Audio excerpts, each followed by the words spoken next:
things like this don't happen with a whole lot of people giving of their time, their talents, their energy. This is above and beyond what is normal in a club, and I really am honored to be here. What really got me, though, and put it over the top, was about an hour ago, a young lady sought me out. And she was carrying this largest tackle box I've ever seen. Tackle box. I mean, it's just huge. Down one arm like this. And she introduced herself and she says, well, I'm the makeup artist for the club.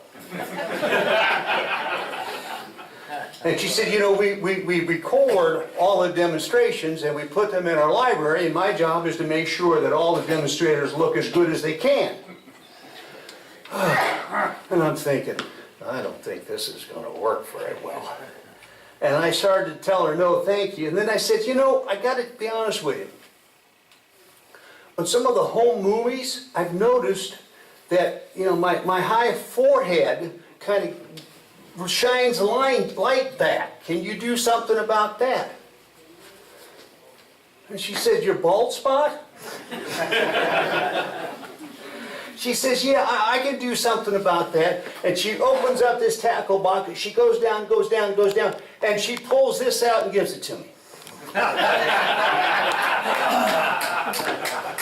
So here's the way it works. Chuck, if I start to white out the camera with the glare, let me know the hat goes on. Same goes for you folks in the front row. Otherwise, hat stays off. Okay, what I'm really up to tonight is to share with you my journey. I've been turning about 15 years, and I started the same way that you all have. I got addicted, I got infatuated. I jumped from form to form, finger tops to baseball bats, to chair legs, to bowls, to boxes, to hollow forms. Every time I saw a demonstration, I had to go out and buy the right tools, right? I got pounds and pounds of steel. The only thing that's kind of good is high-speed steel doesn't rust real fast down where we are. That's the good thing about that. But I really was jumping around all over the place, became a jack of all trades, master of not a whole lot. And then slowly, I woke up. And that's kind of changed. I made a conscious decision to focus on a form and to master that form. And as I have done that, as I've mastered this vertical disc that you're seeing before you, I've gone ahead and on my journey I have tried textures, finishes, sizes, all these different variations. And the wonderful thing about this journey is I'm still extending where this journey of the vertical disc goes. So one of the key takeaways that I hope that you have is to realize that wood turning is not creating a form. It's really a journey. Enjoy the journey. And I found it much more rewarding to really come back down and to pick a single specific form and work within that form.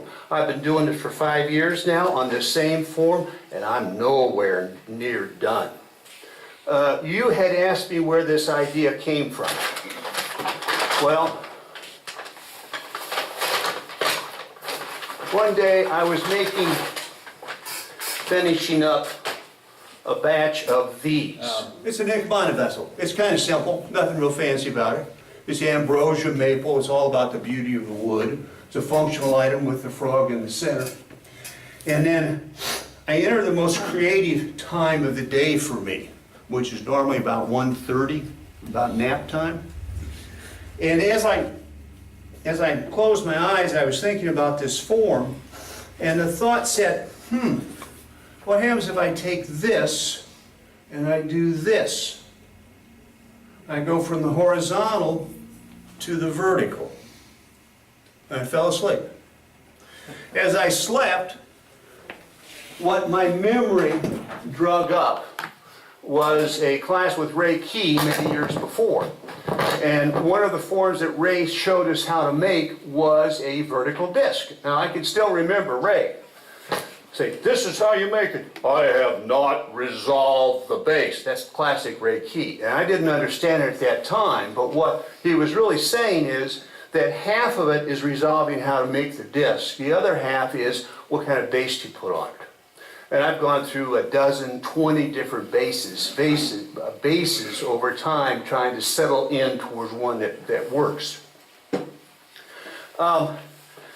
Those memories and those experiences led me to, can you see this well there? See that? And I want to come out here for a minute. You see, that's ugly. Okay, is that ugly?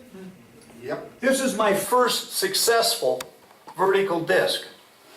The reason it was successful is I figured out how to hold this face so I could turn this face, how to hold this face so I could turn this face, and how to hold it so that I could turn the mouth and drill for the test tube for a flower. Okay, now, the journey continued after that to, this is the second one. Now if you look at it, it's much better. Proportions are better, the size is better. I've resolved the fact that it can stand on its own with that width. From there I went to here, which is the third one. Now it's smaller in diameter, okay, but it's more proportion, better proportion. So where did this journey start? It started rather crudely and has gone on over time. Now my preferred holding method for this is a vacuum shop. It's not the only way to do it. You can also use cold jaws or jumbo jaws. You could also use, do it between centers. I'm going to show you a little bit of each of those other ways to do it. All right, here's where it starts. You have to resolve some things. I'm going to go to the whiteboard.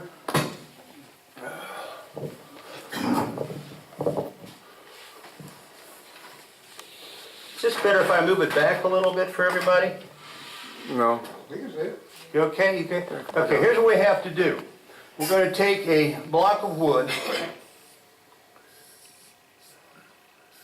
We're going to have to decide how wide it is. We're going to have to decide what the width is.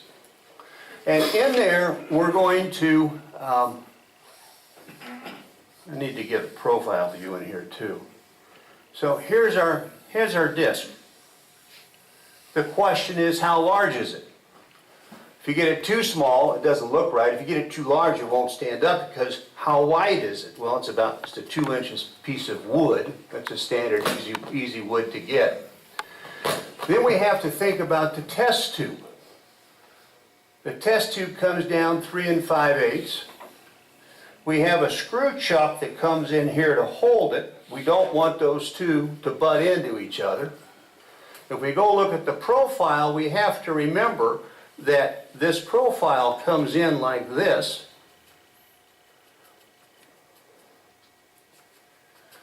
And this test tube, if we put it here, what happens? It's outside the wood. So the way we have to resolve that is we have to put a mouth in, and as we put the mouth in, that drops down how far the test tube goes, but you don't want it to hit the screw chuck. All right? And we have to think about how wide does it have to be down here for it to stand. So if I bring it all the way out, obviously it's not going to stand on just that small width.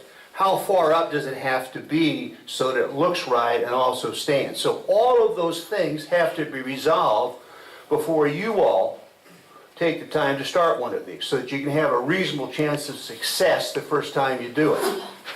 Now, the way we're going to resolve those this evening is width at the center is 2 inches. The finished diameter is 6 1/4. If you get over about 7 1/2 inches, my experience has been you're too far out away from the headstock on the screw chuck, and when you go to drill, it starts to get kind of so I get out to about 7 1/2 and I stop drilling. So the larger ones do not have that. Test tube diameter that's used is a 7/8. The test tube length is 3 5/8. The base, what kind of base do you want? Well, we're going to say tonight, to keep it simple, none. Screw chuck will go into the wood 3/8 of an inch.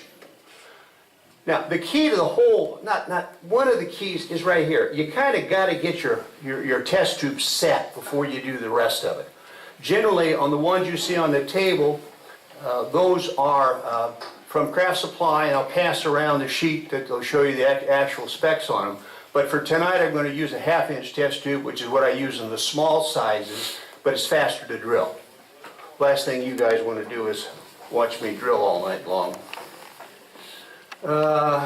Okay, I guess it's time to start one, huh? Yeah. Okay. Okay. Now, what I was doing is I'd taken all that information, I'd take a block of wood,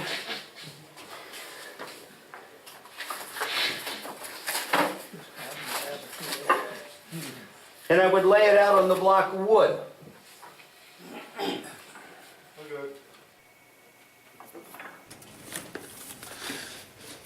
Say when. When? Okay. They got to be very laborious. So the next step that I came up with is I made a template. Looks like this. And I put it on there, draw it, and that was a little bit faster. But it has changed, and today, what is even faster is a photocopy machine. So what I have is I have all of that information laid out. Chet, would you start that around? All that information laid out on a Xerox, and I Xerox it and put it on the blank. Saves a lot of time. But before I can do that, I'm running ahead of myself, is I have to make the waste block for the base. Now what I'm going to do, by the way, in case you just didn't recognize it, I got out of sequence, which is one of the important things not to do in this whole thing. Okay, we got a chunk of hard maple. We got a waste block, which looks to be cherry. This is important. This is a grocery sack. Where's that grocery sack from? Huh? Lowe's. You got Lowe's up here? Good paper sacks. Harris Teeter. They're pretty good paper sacks. You got Food Lion up here? Too weak. Don't use it. Okay, now if you look at this very carefully, you'll notice that the printing is all in green. So you have a choice. If you put this side down, your base will end up green. If you put this side up, your base will end up hard maple. Moral of the story is that ink is water soluble. And so we're going to put that on right side up. Now I'm going to use this glue. We have all sorts of different kind of glues out there. We've got fast drying glue, we got slow drying glue, we got glue that's as hard as concrete. Lord knows how many different kinds of glue are. What's important here is I can get it off. So what I'm using is Elmer's school glue. Now be careful, there's another one out there that looks very similar, but it's new and improved.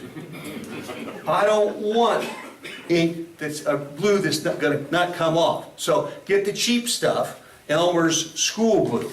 And what we're going to do is we're simply going to take one face of this block.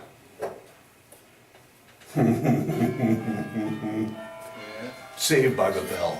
Saved by the bell. It's gotten stuck up in there, so we're going to change a little bit here. This is what you call on the fly. Let's see if this works. Next thing we do is with what side of the paper goes up? Green side. Hey, they're paying attention, right?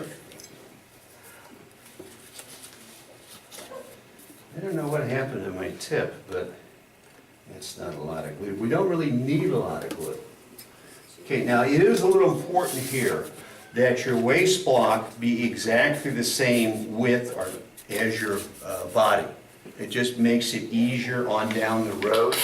Going to tear off the paper sack we don't need.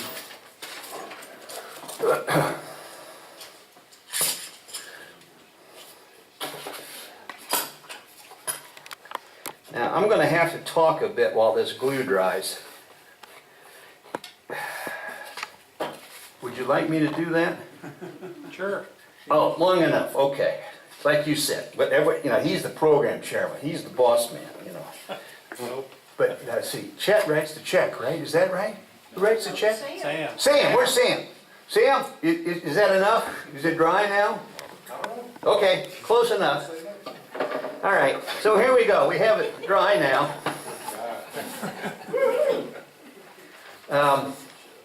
And what we're going to do now is we're going to switch glue types to another very specialized glue.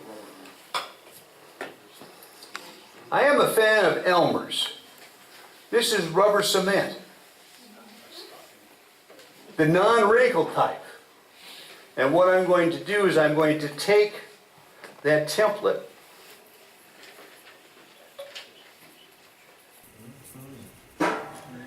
Now the reason for the rubber cement, it allows me to adjust the template so that I get it exactly where I need it to be.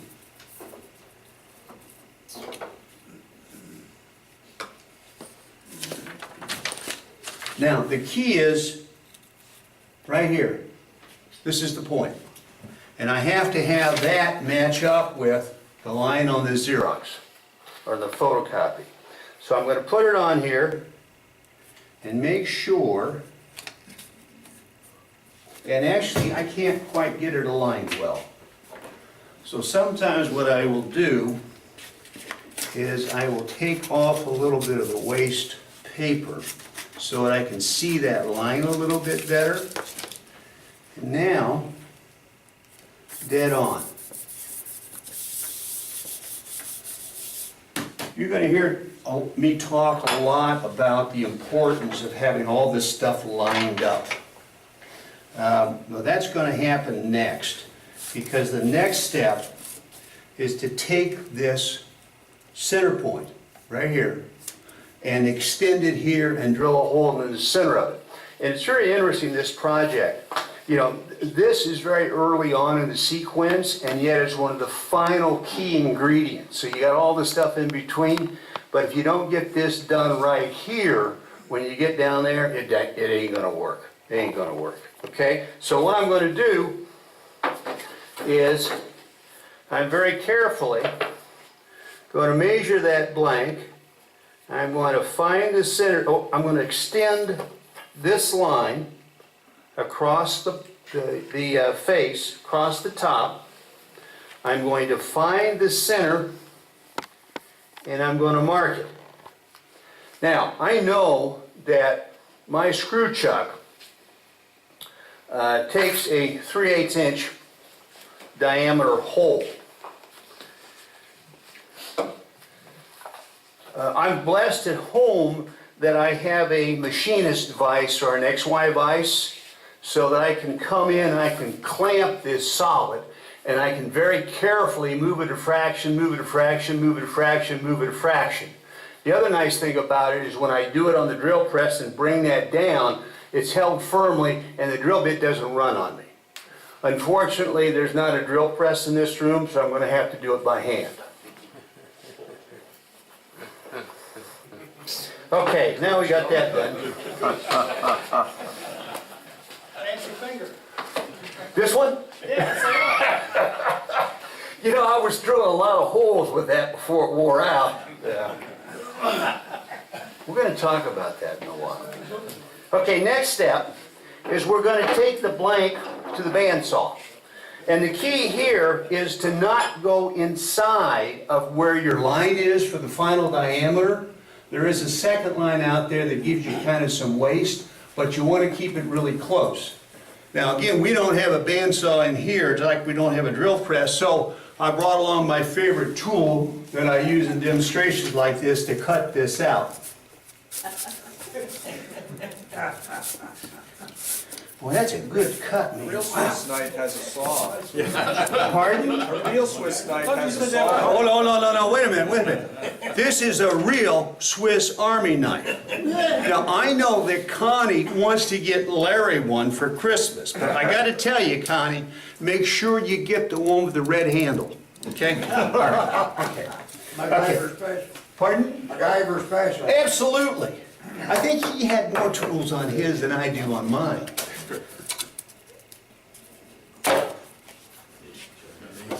Now we have the blanket. Okay, next step. Vacuum pump. This goes down over here. How many of you folks have vacuum pumps? Pretty good number, but we got a lot don't. So before we get to the vacuum pump, I want to talk about this. This is a jumbo jaws, coal jaws. And what I have done is I've taken sacrificial wood and put on here that's the same size as my blank. So what I'm able to do is to take this and put it right in there. Clamp it down and go. Now if you look carefully at this, what you'll see is the diameter is very important here, as is relieving down here. Okay? I'm going to pass this around. Where should I start it at? Take a picture of that if you, pardon? He wants it back. He's got more if I take his vacuum pump. Do I hear a bid? Do I hear a bid? Okay, second way is between centers. If you're going to do it between centers, my preference is the stub centers or safety centers. And the reason for that is they don't dig into the wood very much. It's just that serrated edge. Now, the problem with between centers is the center point. That goes 1/4 inch in the wood. So if you got a 1/4 inch hole on each side of a 2-inch thickness, I've lost a 1/2 inch. Duh, not so good. There are ways to solve that when we get to the carving segment, which I'll show you. I'm not going to pass these around because I need them. And I might not get them back.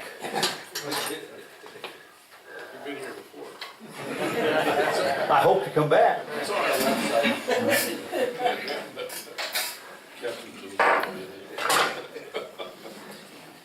I was able to find a whole bunch of nuts, 1 1/4 Not easy to find, but I found a bunch of them.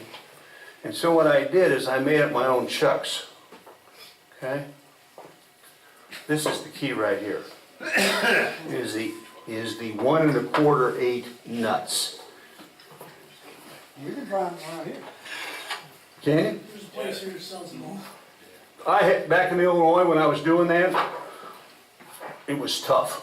Couldn't find them. Finally discovered that they were used in the oil industry. So I had some brought in. We got ships here. That may be why it is. Yeah, it's big stuff. Yeah. Okay. Here we go.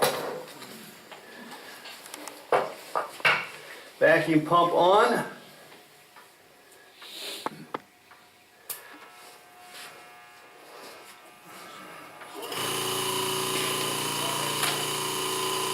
It was almost a failure.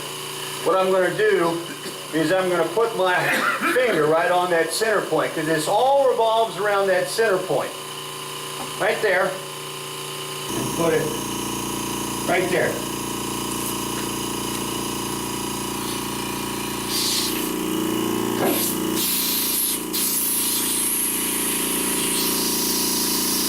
Now, this is important.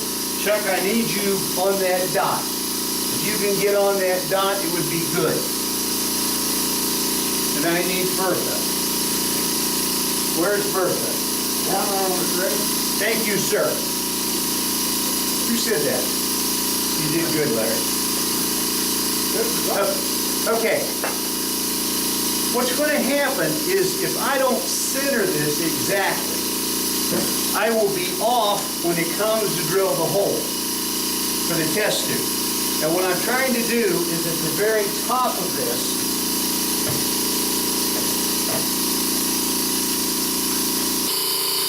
what you have is that, well, drill out to the test tube. What you don't want to have is have this way off to one side. If you want that centered, you have to guard and protect and keep that center point through the entire process on both sides. which is another challenge.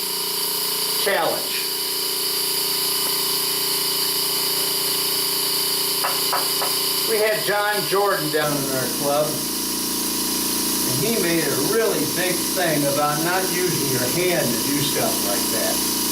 And I couldn't figure out why until I discovered that he had hand surgery. He'd done it so much. So I said, okay, Bertha it is. One thing that we don't want to have happen is we do not want to put a mark into that face. So I came up with this device. Now I'm applying for a patent for this, and when in the patent process, you have to have a name. And tentatively, though, I'd like some feedback from you all. I think I'm going to call on the patent application scrap of wood. I would just go scrap o wood. Oh, I like that. Thank you. I'll give you credit in the application. Okay. I'm going to have to go faster. No more jokes, guys. I don't want you telling them anymore. I laugh too much. Now, what happens to all of us, we live most of our life with habits. And my habits is to misplace things. Now, when you're a new turner, you're trying to form habits, and those habits need to be safe ones. If you're a more experienced turner, we have a different problem. You become complacent. So this is your admission ticket to the next club meeting. It's a safety quiz that you should complete and bring back. It does things a little differently. It takes the position that what we do is dangerous and you're going to have an accident. Are you ready for it? Did anybody look at that on your website? What did you think of it? Good. Yeah. Did you complete it? I don't know who I was talking to. No, I have to put it together. Okay. This also I do just because it keeps my wife a little happier. Besides, this is a beautiful shirt that I'm very proud to wear, and I don't want to mess it up. Here we go.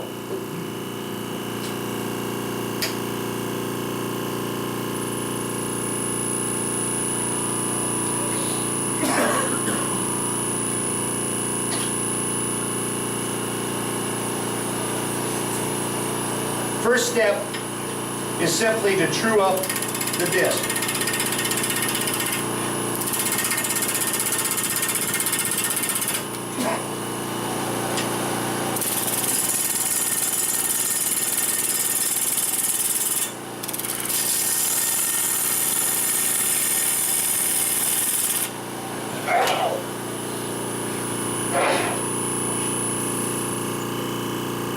Ooh. A lot of tear out there.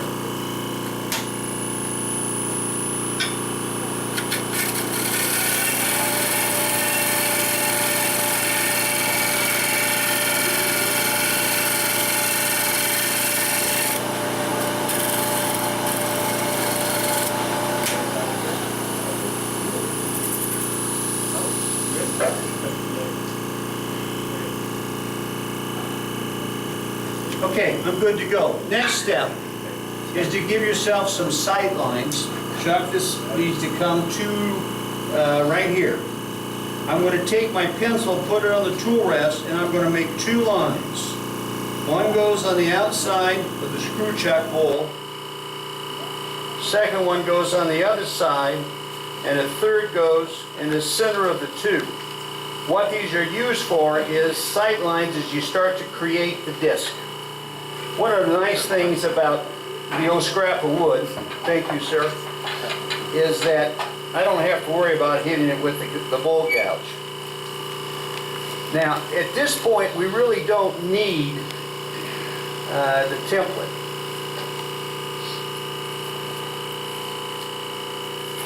Is it hot in here, or is it just me? Ray, is there a thermostat behind you? call the hot air from the compressor. Probably a hot air from up here. I couldn't hear you, I'm sorry. 98.6 is in here. I still couldn't hear you, so I'm not going there. Here we go. Okay, this is simply a pull cut, and if you look very closely, right here, you haven't got anything right there. Can you get right there? Okay, what it is I'm going to really go back half of the bevel and take a pull cut. Take a pull cut. And each time I'm taking that pull cut, I'm going back about half the bevel.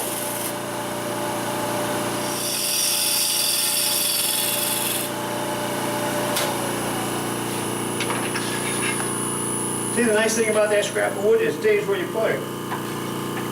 So I can use it on the other side.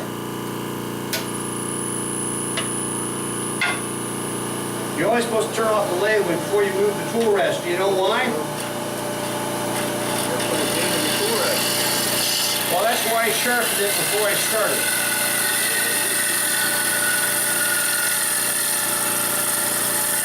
You see the line I'm aiming towards?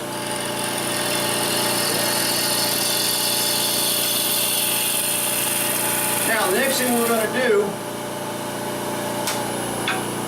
is we're going to worry about the second side of this.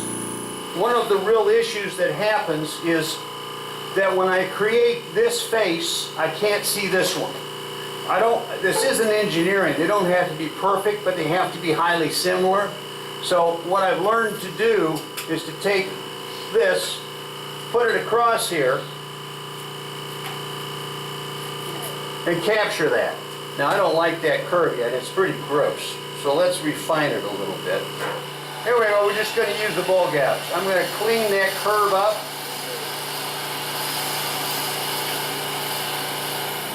Okay, now, Cliff Chisholm isn't here, is he? I'm going to tell a story about Cliff because he's not here. Cliff is a marvelous guy.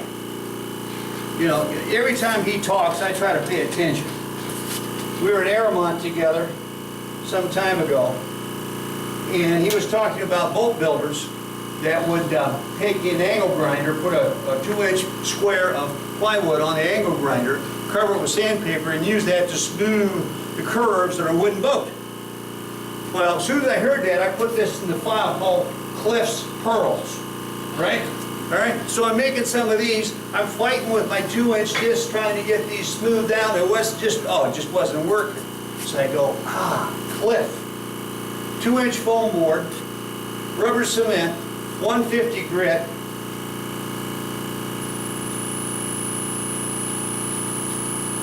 And what happens with this, now can you see this right here on the screen? Can you see that? Yeah. What it's doing, it real fast is highlighting.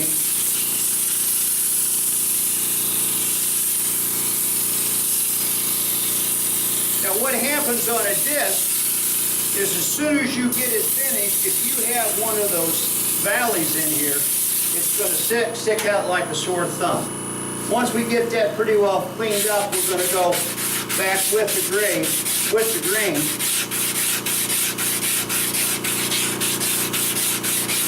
I got a problem in the center. I'm not going to spend a lot of time sanding the disc at this point, and you will see why later. Now, first side is done. Release it. No. No? Who said no? You want to check the contour first? Oh! He read the article. Thank you, sir. My God, look at that. Boy, you are good. You go, Mark. I've made a lot of them, okay? Really what I did is I made a batch of them. So I had like 12 different faces. I went and looked at each face, the one that I liked the best. I captured with those finger gauges, transferred it on to a template. And again, you're not trying to be perfect here, but I need it for the second face so that they're highly similar. I owe you one. Am I done now? Going. Now, what we have to do now is find the second center point. I went through a lot of very fancy engineering, and I finally came back to this tool, which is a center finder. Unfortunately, I can't find it anymore, so it's not in the resource list. But all I want to do is I have to reestablish that center point. So I'm going to go boom. You notice I switched pencils. This has a finer lead in it.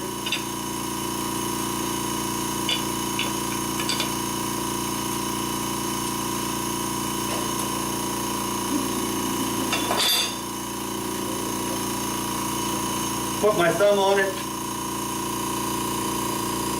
center it.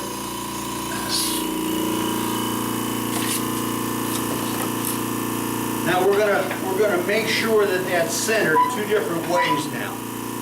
First way is we're gonna bring up the tailstock just like we did before. Lock it down. Also lock it here, because sometimes you can get some play there. Bring out Bertha again.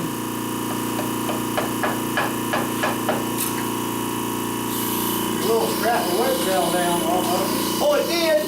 Man, I'm gonna have to get rid of that. Who said that? Raise your hand.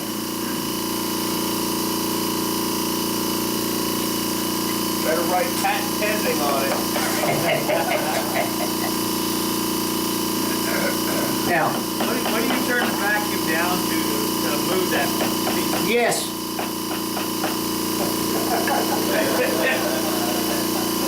Actually, it's a little high. Something over 5'10" is fine. Now, I'm going to bring up the tool rest.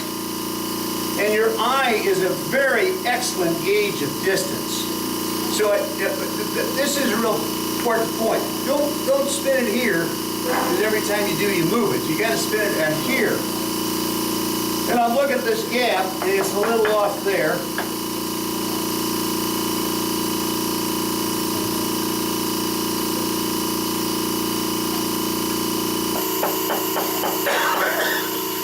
Yeah, there's some issues here. Well, it's what's going to happen, because I can't get it lined up as well as I would like.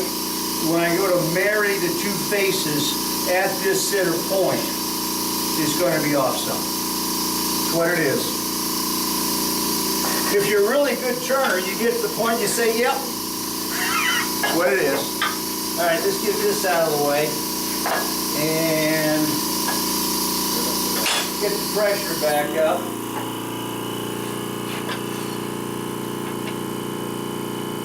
I really would like to get this done on time, because it's some really neat texturing things that I'd like to be able to get in with you all. So we're going to kind of let this rip. All right, here we go. Bevel, bevel, bevel, bevel.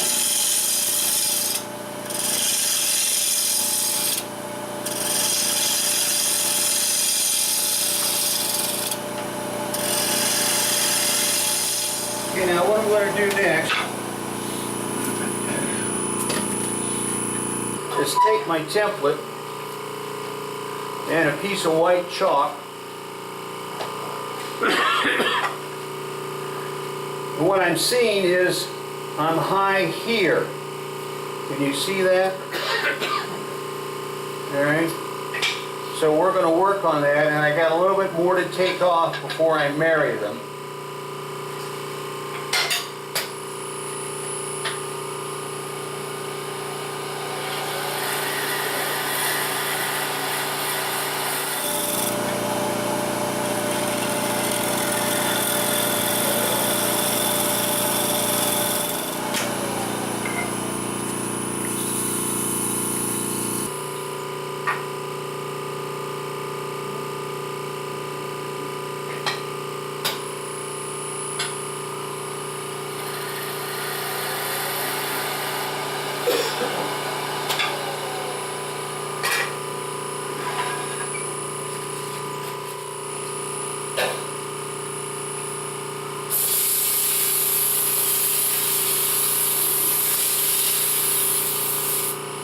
See those lines show up? You don't feel them, but they're there. I can see them right there, see them right there.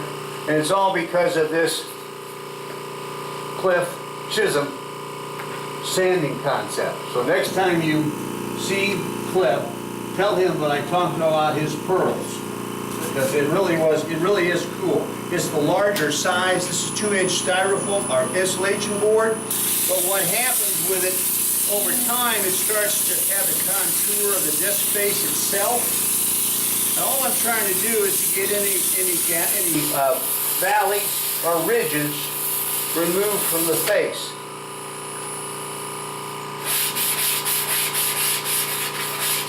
Now, I still wouldn't bother to sand all the way to final grit, and you'll see why in another step or two. Okay, now it's just a matter of marrying the two faces. Yeah, see, this is where that out of center shows up.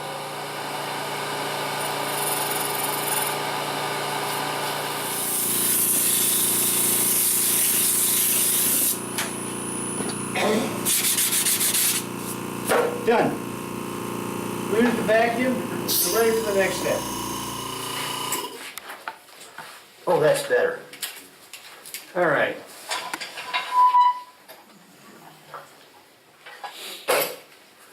Time to remove that waste block. I've tried various different methods, and this is really when it's important that you're using glue that isn't too strong, because this can get to be a mess. And I do not want to corrupt in any way, shape, or form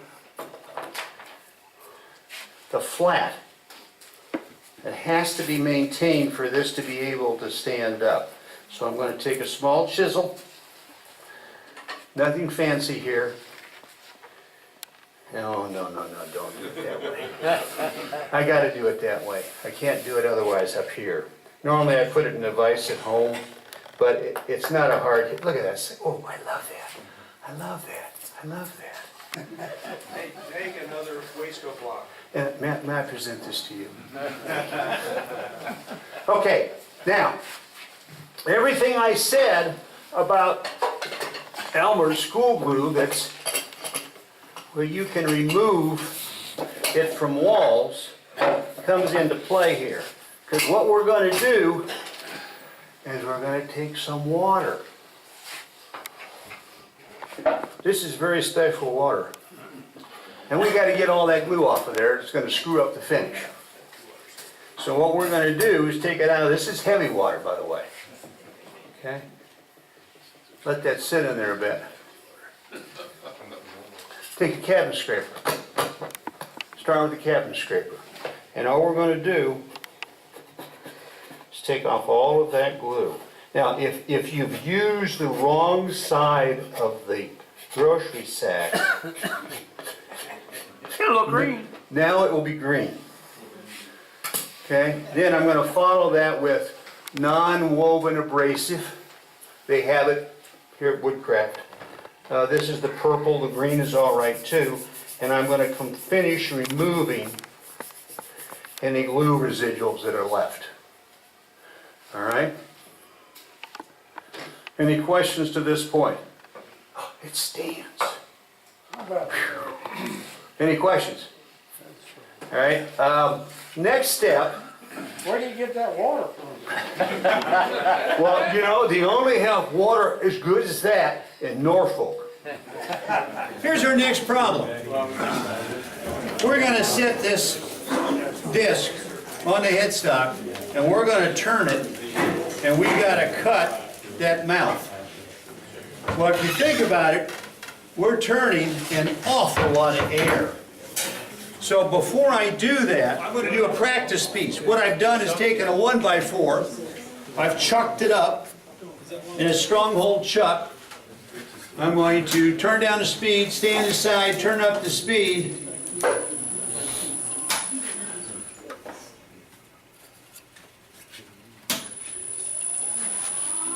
For this operation, I love this 1/4-inch bowl gouge. Now I noticed out there in the shop they have I think it's a 1/4 inch, might be an 1/8. It looks thinner than this one, it's smaller. But the nice thing about this, for this operation, it's a very small bite. So what I'm going to do is I'm actually going to make that mouth that you see for the test tube. And this is simple. When you start, it's just like doing a bowl. There's nothing fancy here. You know, my lathe at home doesn't have this slick of a bed on it. Tools never fall off.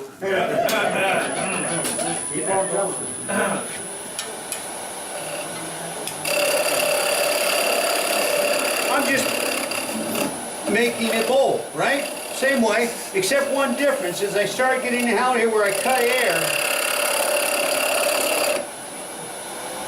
More speed.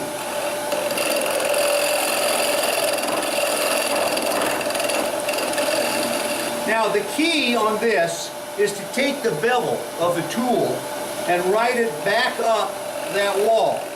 As you do that, your mind is registering where the wall is.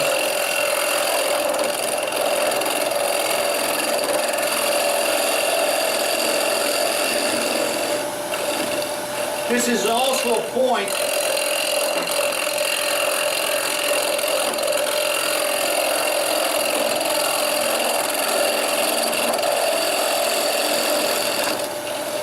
okay, off the wall, take your cut,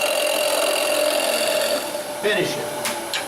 So as a practice piece, to get over the trepidation, I like that word, trepidation. You like that?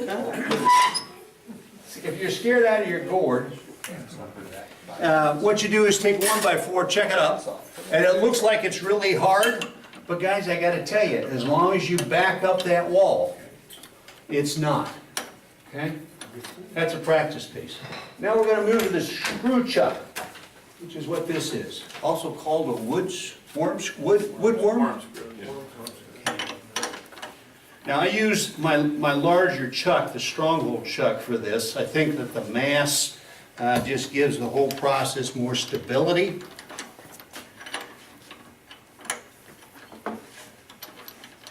And you want to make sure that that's seated fully.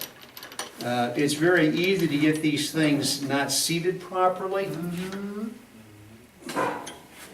called cattywampus, you find out real quickly. That too. And you'll notice there's a little bit of paraffin on there. The reason for that is it makes it a lot easier to get off later. Okay, I'm going to take my blank.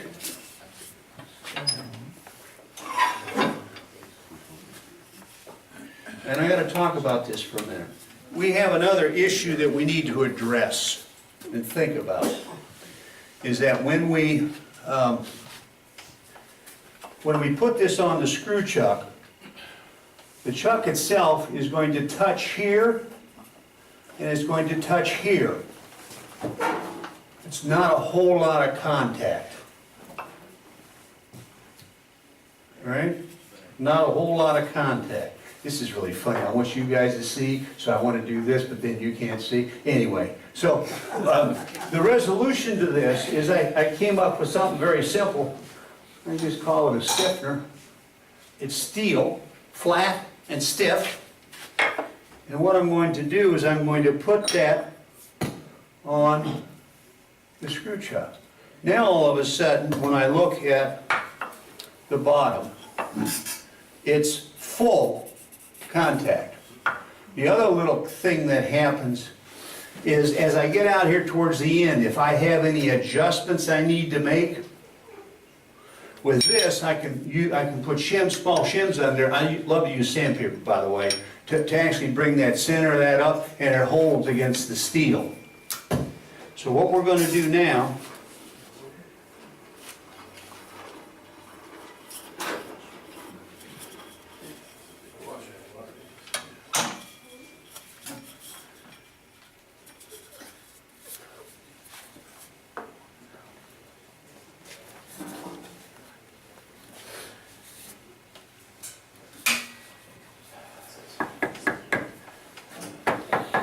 sounds pretty good.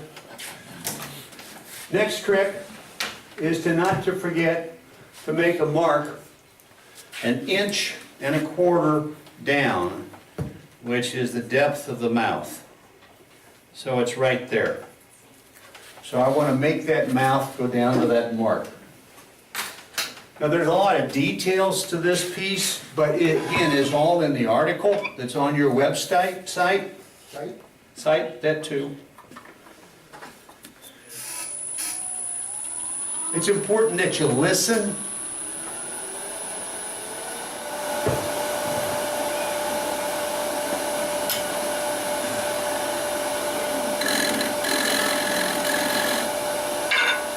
Yeah, this one I'm going to turn off the lathe before I lower that. This is, the consequences here get really bad. Okay, here we go. If I had my druthers, this lathe would be running faster.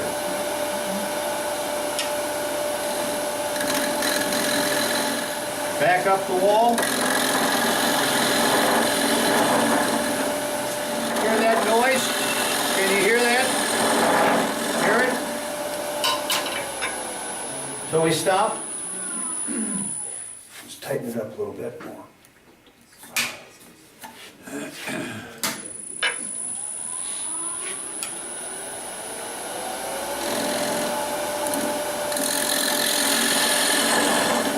Back up the wall.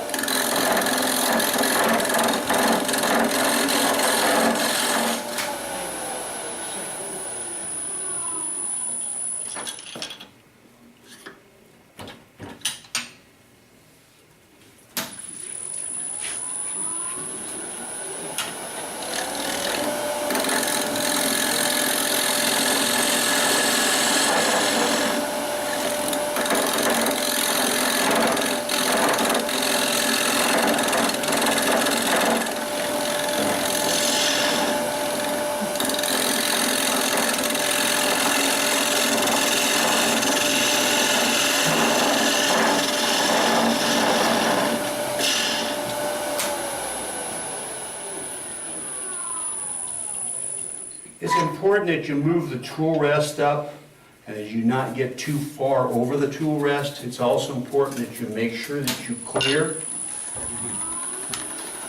Hear it? I'm touching someplace.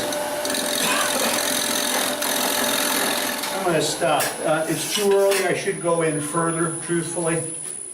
I'm getting vibrations off of this, and I'm watching the clock because there's a lot more I want to get to, so we're going to go to get to drilling.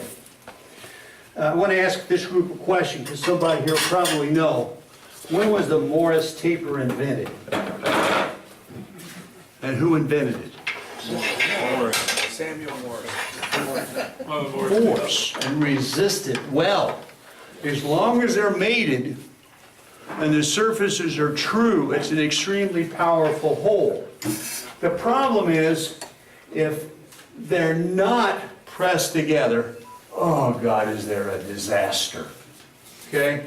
Drilling is dangerous. I don't know how else to say it. I use a Colt Maxi Cut system. I've had good success for it. They don't carry it here, unfortunately. I talked with Mike beforehand. But if you have a normal kind of drill chuck, you know, where you screw them together, look for one that has a threaded end to it so that you can put in rod and actually tighten it too so it comes out here so it's actually pulling all the time. Because what's happening, as soon as any kind of there's any kind of release of those two surfaces, the whole thing fails. What I'm going to do is I'm going to start 1, 2, 3, 4, 5. 1, 2, 3, 4, 5. Now what's important on this technique is to count 5, 4, 3, 2, 1. And I want everybody to notice my my right leg. I mean, it takes some pressure to do it this way. But the alternative is not to clear it. Now this is a 1/2 inch bit because we're going to use a 1/2 inch test tube on it. And I noticed that it clogs up a bit at times. So I'm going to make sure that that's clear. 2, 1. Because if I get any kind of failure of that mating surfaces, I don't want to talk about it. Okay, that's drilling. Now, we're warmed up for the best part of the presentation, which hasn't begun yet. I was asked to talk about finishes and textures, because what we have now is we have a wonderful canvas. This particular one is of cherry. And what we can do with this canvas is almost unlimited. And I'm going to give you some thoughts on how I have worked through alternatives. And what we're going to do, where's my book? Where can you see me? How far out can you see me, Chuck? Here? Right there, okay.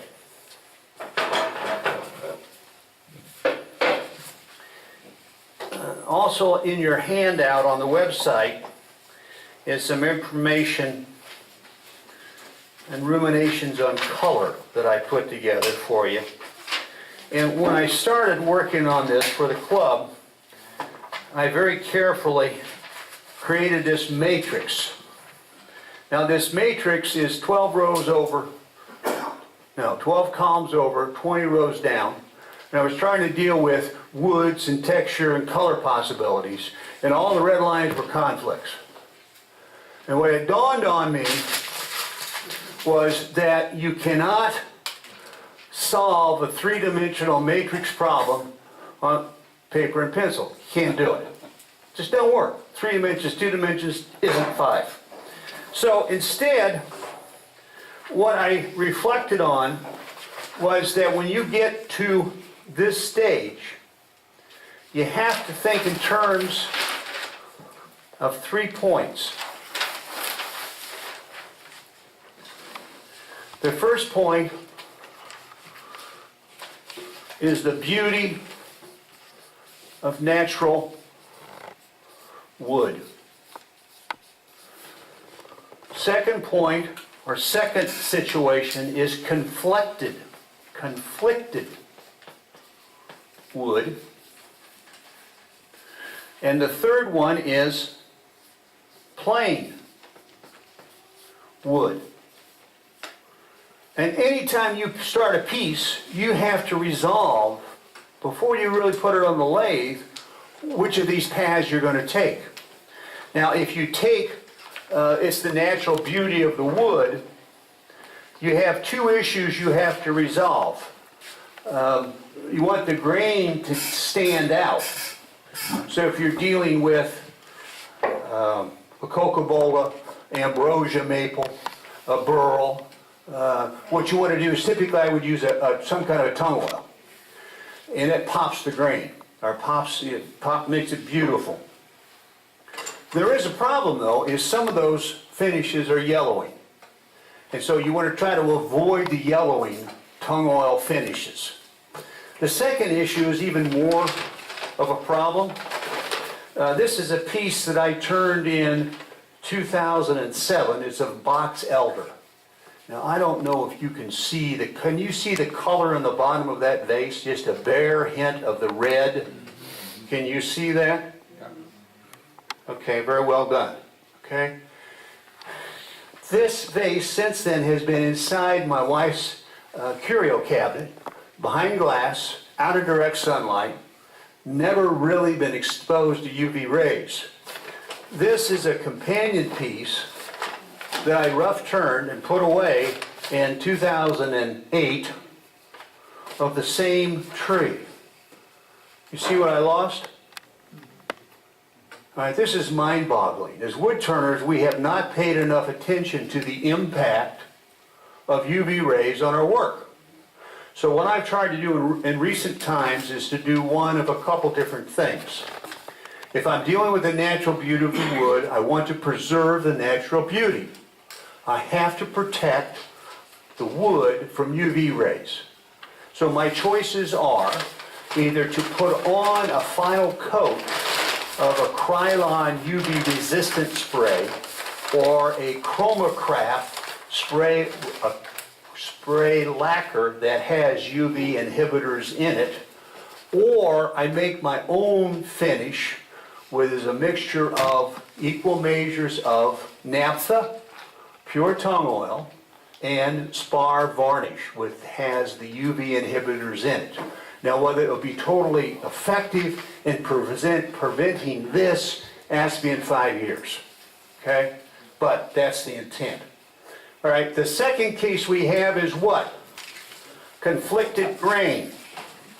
When I'm talking about conflicted grain, what I'm talking about is things like bird's eye maple. Here's a piece of tiger maple. Can you see that okay on the screen? Chuck, you picking it up? Get in there on it. Now I'm going to do something magical.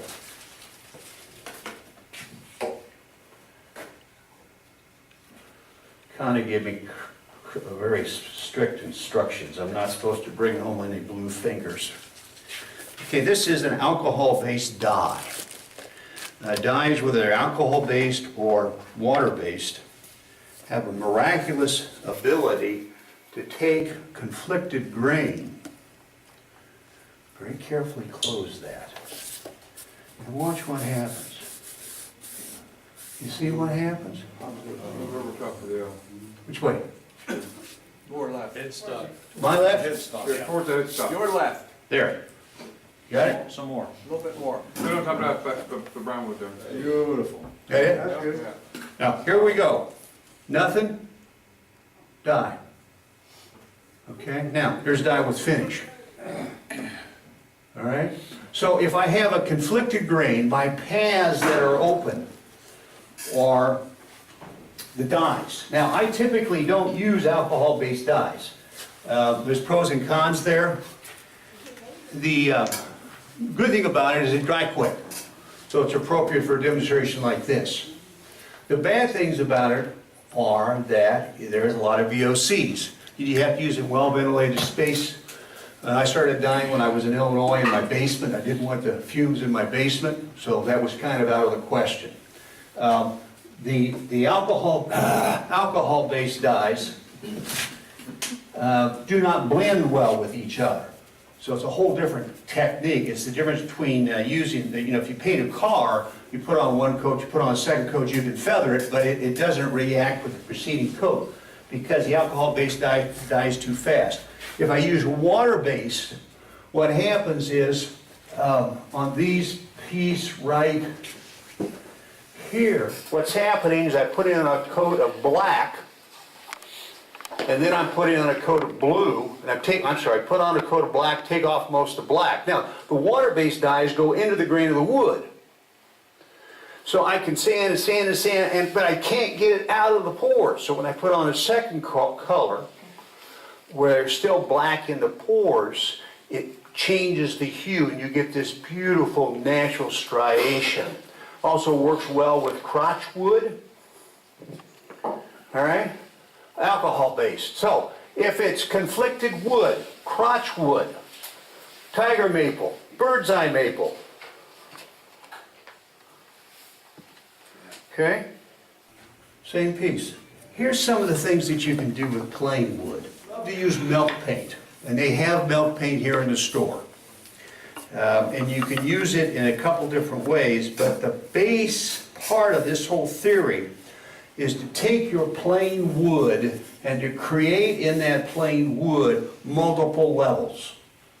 You can create the levels in a lot of different ways, but once you have multiple levels, then what happens when you put on Lexington green milk paint and let it dry and then abrade it away, what happens is you have this beautiful green in all of the indentations in the natural reaction with the cherry, so you have almost a patina of ancient cherry, just miraculous. This uses the wood. There's another approach I'm going to show you also, but I want to talk about this a minute more. You can create these multiple levels with a lot of different techniques. If you want, you can go out and spend $1,000 on carving tools Or what you can do is go look around your shop and you can see what kind of stuff you have and you start looking at ends. Oh, there's a good one. You like that X? How about, ooh, look at this one. So what I'm going to do is I'm going to take this piece of cherry. She's buried. Thank you. Looking out for you.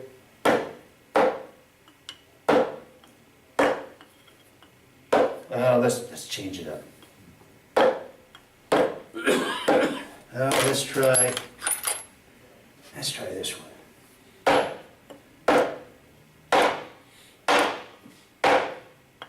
Where are my earplugs? Oh, look at this. Now, if you've done this between centers, what has happened to you is that you still have those marks right here, right? The nice thing about the safety centers, which they carry, I checked beforehand, is I can come back to that and I can meld that into a pattern. Oh, let's see. We got anybody in here with last name ends with Z, starts with Z? Okay, this is Zeke's. All right? There's a Zeke. What I'm doing is I'm picking up those marks from the stub center and I'm putting them into the pattern. Some of this stuff I have no idea where I got it. But I got no money. There's some beautiful stars. So when you get done, what you can have is this sample piece, which I'll pass around. All right? Let's start you here again, Brad, if you would, pass that around. Here. Chet, you start that the other way. That's a little heavy, be careful. You got all in pieces counted? Pardon? You got all in pieces counted? How many pieces are in that box? Hey guys, those are scrap pieces. Okay, this is the point. We can go buy all these fancy tools, all right? That's stuff that I had in a drawer. You know, I mean, but what it creates is what you want is the pattern. Now, a second way to do that, and to use milk paint, I'm going to go a little further on. What we're going to do now is take this face, and we're going to create that blue. See that blue one? You like that pattern? All right, here's how it works. First thing we're going to do is a little layout. When you carve, it's always best if you have some sight lines. So I'm going to go to that center hole and the bottom hole and do that. Then I'm going to go to the edge of the flat and halfway up the mouth and do that. I'm going to do the same thing on the other side. Then I'm going to do this, and I'm going to do this. Okay, next is I'm going to use the natural throw of the wrist. Are you all? See, I can't see that down there is the problem. Where am I? Here. Always go to the headstock. Oh, there we go. See this natural throw of the wrist? Okay, now that I have some kind of sight lines on there, I'm going to pull out my carver. I have about 4 different carvers. Put between your legs. Thank you for that. I needed that image. I really needed that image. You always know where. You know, I tell you, I'm very honored to be. Did I tell you that? I'm honored to be here. You guys are great. It just go all the way around. We just treat you just like one of us. Yes, you are same level of abuse. Yeah, but I'm going to get even with you. I'm going to get even with you. I don't know how yet, but I'm going to get even with you. Well, okay, here we go. This is a simple V-gouge. And I'm going to put it in the carver. There's a neat little tool that I had for years without knowing what it was for.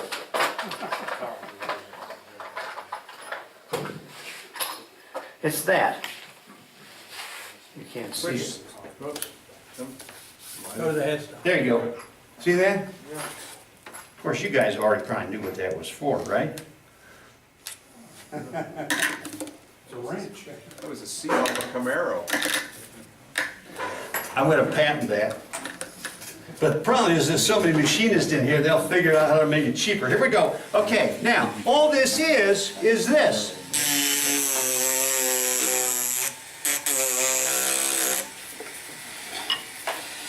No, you were good. Yeah, no, I know. I'm gonna do better. I'm gonna do better. What are we doing? That better? Yeah, good. Yeah. And all we're doing,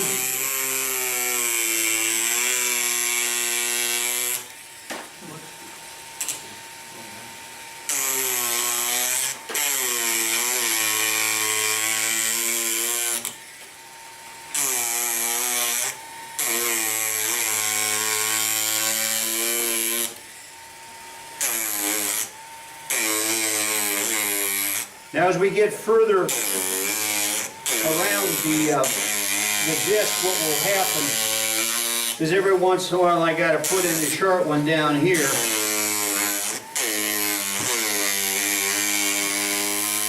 It's like they have adjustment lines on longitude. Did you guys know that? Huh? That they have adjustment lines? You didn't know that? Out in the Midwest, I mean, they laid out everything, all the farmlands on the latitude and longitude. Except you're going down this country road, and it goes straight for miles and miles and miles, then it goes, zoom. That's their adjustment spot. I didn't know that. Don't ask me where that came from. Okay, now, through the magic of time-lapse photography, I have finished that. Oh, let me back up, and I'm going to get serious here for a minute. There is a neat pattern that I really think is cool, is this one. What happens is the same pattern I'm carving here, but in the center point, I've changed the carving pattern. And all of a sudden, it looks like it's three-dimensional. I just think that's cool. So, I'm showing you a pattern, which is this pattern, and yet as soon as you change the carving pattern, you can create an entirely different pattern to the piece. Okay, now, while I was away doing that, this has been miraculously carved. And what I have done is I have put white milk paint on. Now, milk paint is made from the protein of milk, lime, and clay as colorants. It is water soluble, which is wonderful to know, which means if you screw up the finish, you can go take it all off and do it over again. It dries pretty quickly, a couple hours. But as a day or two goes by, what happens, it even gets harder. So what I would typically do is put on the white, let it dry for 2 or 3 days, and then yesterday morning I put on the blue. And now I'm going to take non-woven abrasive,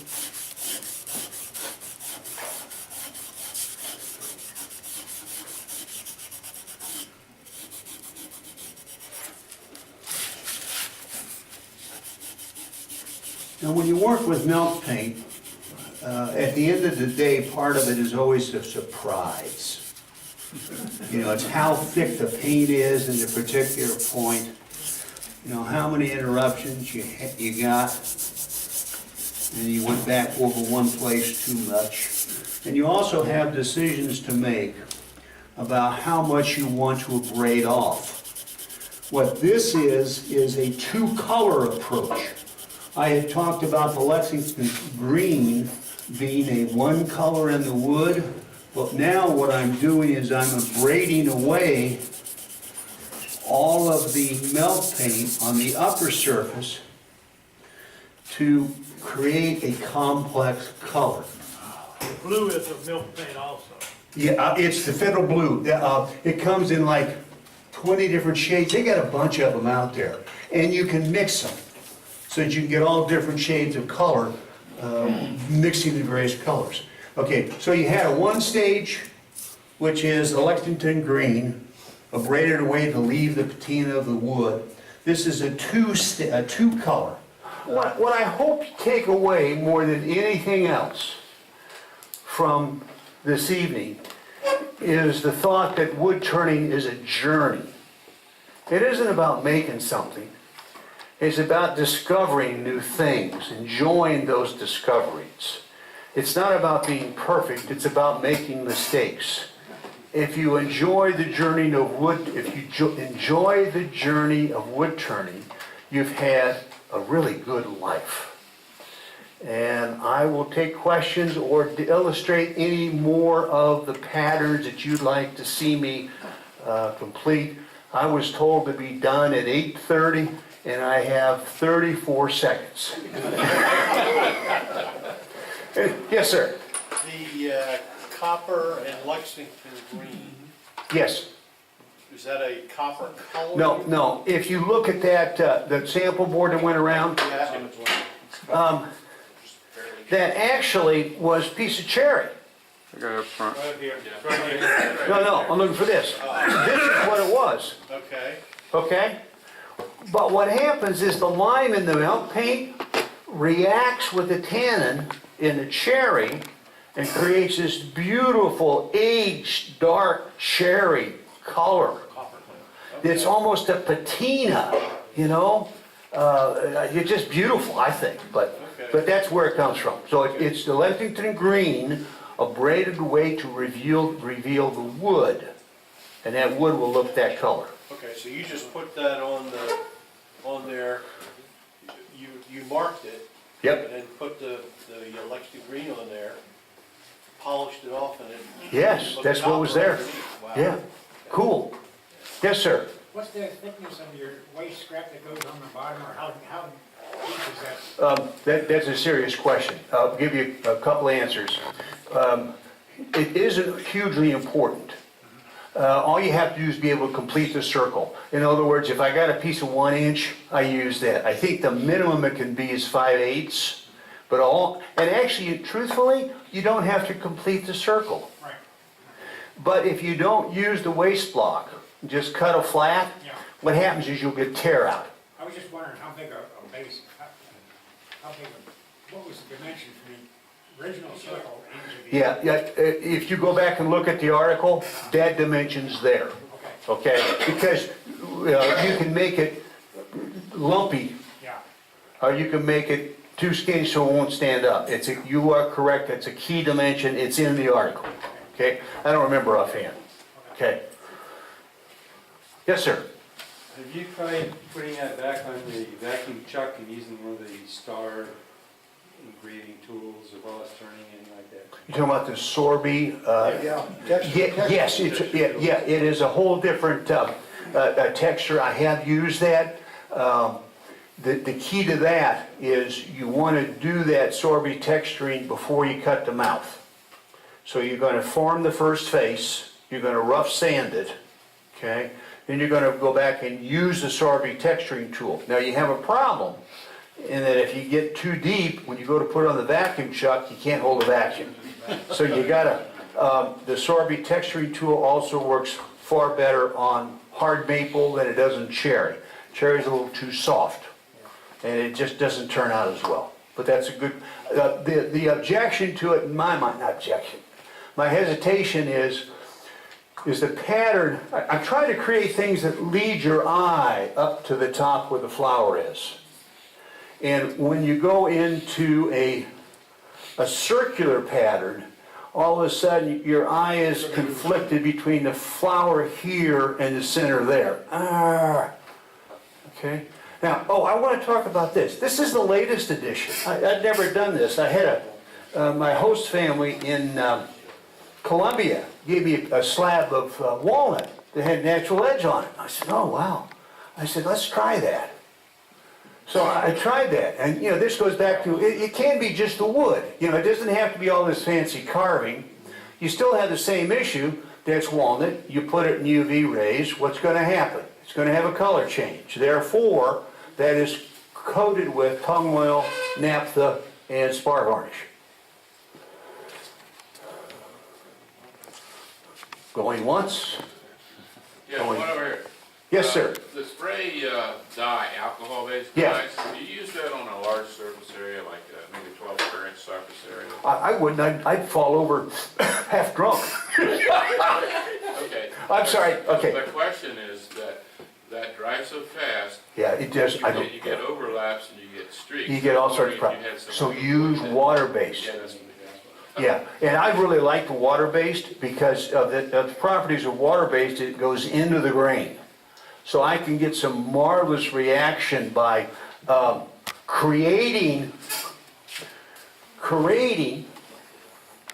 areas of different grain. So I know that water will go into in-grain more than it will face grain.